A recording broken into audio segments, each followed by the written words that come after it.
আসসালামু আলাইকুম। বিএনপি নেতা ইশরাক হোসেনকে মেয়র হিসেবে ঘোষণা দিয়েছে আদালত। জাস্ট একটু কল্পনা করেন তো, কিভাবে তিনি কোন যুক্তিতে, একটা নির্বাচন হইল না, একটা ভোট হইল না, মানুষ ভোট দিল না, তাকে আদালত বলে দিল তুমি মেয়র, সে মেয়র হয়ে যাবে। এটা কি আপনার কাছে অস্বাভাবিক মনে হয় না? এবং তারই পরিপ্রেক্ষিতে এখন হিরো আলমও বলতেছে যে আমি তাহলে কেন এমপি হতে পারবো না, বা আমি কেন এমপি নয়, এখন নিজে নিজেকে সে এমপি ঘোষণা দিতেছে। লজিক তো আছে ভাই।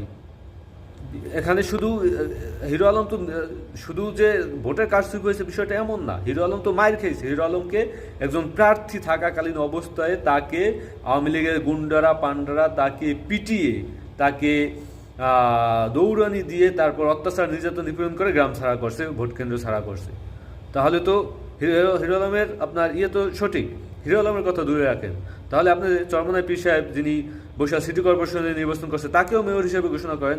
এখন যে কথাগুলো আপনি বলতে পারবেন আইনি কথা, যে ইশরাক হোসেন তো মামলা করছে, তারা তো মামলা করে নাই, তারা তো সেই নিয়ম অনুযায়ী 1 মাসের ভিতরে মামলা করে না। ইশরাক হোসেন মামলা করছে, এই জন্য তাকে আরও আপনার তার মেয়র হওয়ার কোনো যোগ্যতা নাই। কী কারণে যোগ্যতা নাই?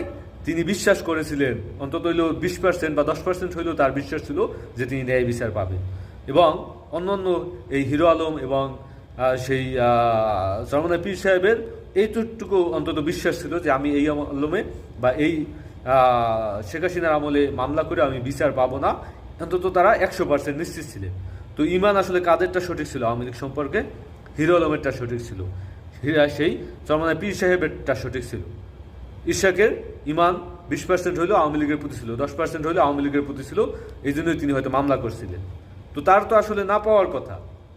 আপনি যদি ফিরিয়ে দেবেন তাহলে হিরো আলমেরটাও ফিরিয়ে দেন, তাহলে চরমনাই পীর সাহেবেরটাও ফিরিয়ে দেন, তাকে মেয়র হিসেবে ঘোষণা করেন বরিশালের। তাকে কেন বরিশালের মেয়র হিসেবে ঘোষণা করা যাবে না? সেখানে ভোট চুরি হয় নাই? ভোট কি হয়েছিল? নির্বাচন কি হয়েছিল?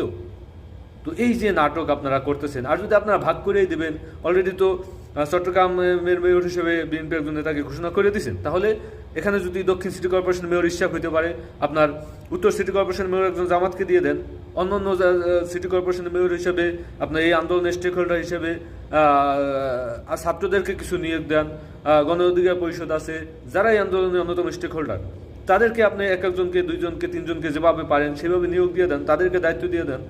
তারাও তো নির্যাতন নিপীড়নের শিকার হয়েছে, তাহলে তারা কেন বঞ্চিত হবে?